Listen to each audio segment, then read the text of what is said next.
All right, you owners of the hardest radio to restore. I think this is one of them. I sort of laugh every time I see somebody restoring a table radio, a little tiny table radio, and they're spouting on and on and on. Let's see, try one of these. Now, this has three red capacitors, which are 15 picofarads each, and it has two of the licorice ones, the bigger ones, the point ones at 600 volts. That's leaky. Now the last unit I showed you, the first RF, uh, I told you you loosen this coil, and then you cut the lead of the capacitor, and then you tilt the cap, you twist the cap and tilt it down in here, and then you can get the backside and cut it. Now with this one, there's one here. I cut it, and I've been trying to use metal fatigue to get. I can't get in there. I'm trying to use metal fatigue by moving it back and forth like this, like a loose tooth, and hopefully I can get that lead to break. Now these two caps, the point ones, they're both leaky. They're bad. Now there's three 15 picofarad caps. They're across the coils that you'll never use, the bands you'll never use, and they're not bad. I'm going to tell you, leave them alone. You'll just to get one side of the capacitor off so I could test them was a chore. So that's why I did this video. Anytime I run into something that I want you to know, and don't touch those. If you suspect the module's bad, ohm out the coils, the coil that's bad. If you have all the frequency, all the bands of this module are not working, it'd probably be one of these black capacitors. If one band isn't working, it's possibly the coil is bad, or that one of them red capacitors. Don't go touching those red capacitors. They're really hard to get out. So that's all I wanted to tell you about this. Sometimes you got to make a decision. You go in there. It's a 15 picofarad capacitor. Now, if it's dead shorted, okay, it takes out that band, and if it's the broadcast band, it won't happen because the broadcast band coil doesn't have that 15 picofarad cap. So one of your other bands will be quiet, and it might be quiet because there's nothing on those bands anymore on the long wave. You might get a beacon, an old airport beacon or something that's still out there that the government still keeps running for whatever reason. But be very careful with this radio. Remember, there are no spare parts. But I just want to give you some eye candy. And as you get along and go through this radio, remember, each time you go a little further, there's less people that have been as far as you have been. So what I did was I decided to document me going through the radio step by step. Now, when I did that with the BC348, somebody kept emailing me, I'm getting tired of seeing the BC348. Well, I told the guy, go make some videos. Let's see what you do. And he shut up. And then he'd come in one more time, and I ghosted him. I made it so I couldn't see his remarks, and I still have a few ghosts that give me thumbs down. Doesn't matter. I'm not trying to make money. I have 1,000 subscribers. I could make money with my channel, but I don't want to. I don't want. Anyway, I'm not you. You do what you want to do. I'm doing what I want to do. And this radio is really a pain in the ass. This looks like some rust here. Wow. Anyway, I've made quite a mess in this room because of this radio. When you're working on this module, it's nice to have picks. Now here's a pick. And I got this at Tools and More. At Harbor Freight, there's this kind. And you really should have these.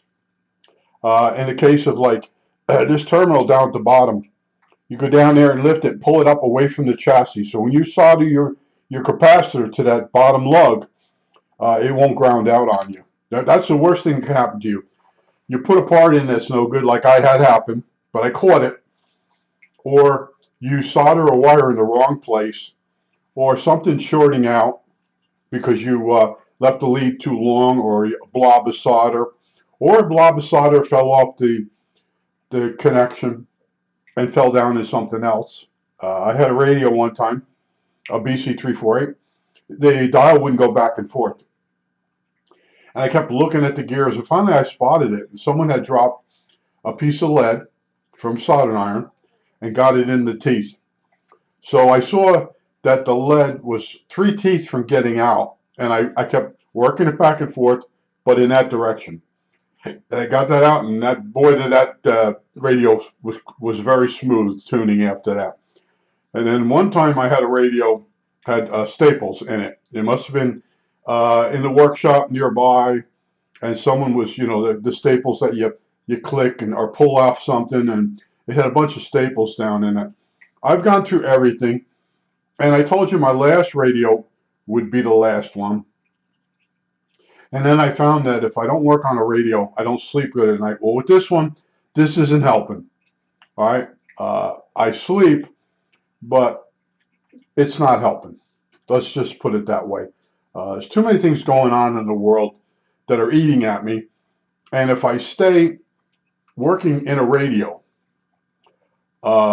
it helps a lot. But it's not. That's not working anymore. And what's going on is I have like one person left alive. Well, I got one cousin Bruce, and my friend Jim that I talk to once in a while. I talk to Bruce maybe twice a year. What it comes down to is as you get older, the longer you live, the more everybody's checking out on you. And in the neighborhood, they're all younger than me, but a bunch of them already died. They died. A lot of people are dying in their 50s out here in Lancaster, and it affects me. I know my time is short now, and then you see people that 20 years younger than you that can't make it to 60, and you're like, what the hell's going on? They're stressed out, and they're not eating right, and they don't exercise at all. And a lot of them are heavy smokers, heavy drinkers. Stuff that I can't fix. But that's where it is. This radio did not help me sleep. It's not fun at all. Maybe when I get at work and then tune around on it, maybe. But I know that very few people have finished this radio. Now there's websites that show this radio, and they show the one of the pictures is the dynamotor. They're showing you stuff that you could do the first 20 minutes you own the radio, and then there doesn't seem to be any advice like these capacitors go bad or how to get in here. There's none of that because they didn't go any further. I know they didn't. I think George Carlin said life is just bullshit, and there's a lot of bullshitters out there, and they give me thumbs down whenever I mention that, because people, they buy stuff and they tell you, I'm going to do this. I've been through this. I've done this rant before, but it's absolutely true. And like right now, it's real windy out. It's only like 39 degrees, but there's snow over us. There's a snowstorm over us, but I don't think it's not reaching the ground. It's not going to stick because it's too warm. But I'm dying for a walk. I'm addicted to walking. When I go walk every morning, I go out for over an hour. And it gets rid of a lot of life's anxieties. And while I'm walking, I'm planning in my head what I want to do for the rest of the day, what I want to eat. Do I want to stop at the store while I'm out and get some different food? And, so the walk is, on the way back, I stop at stores and buy stuff. And then it relaxes me. And then sometimes I meet somebody that's funny that I know while I'm walking. I know a lot of people here. So that's not the problem. I enjoy my time. I enjoy some of my neighbors, and a lot of the people are just in really bad debt. They have to have stuff that they don't need it, they want it, and that's what's messing the world up. Everybody's crying that the economy was bad, so they voted another person back in who didn't have a good economy. It's madness. It's total madness. And I put too much time into thinking about it. And that's my problem. The one person said he doesn't pay attention to what's going on because he has no control over it. So why worry about it? And that's what I'm starting to do. But when I bought this radio, it's never been used, and it's really a good bellwether for you to tell you that in a radio that hasn't been used, certain capacitors are bad. So you got a radio that's been used, that cap's definitely going to be bad. And those little red ones, when they're under 100 picofarads, I've never seen one go bad. 120 in an IF can, absolutely. 120 to 220 in a BFO circuit, bad.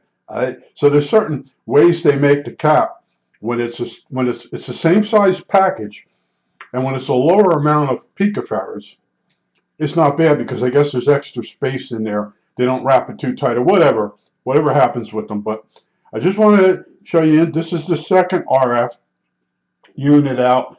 I've been labeling with tape what each wire was and putting a mark on that, just like they tell you to do. And I think that's it. All right, that's it.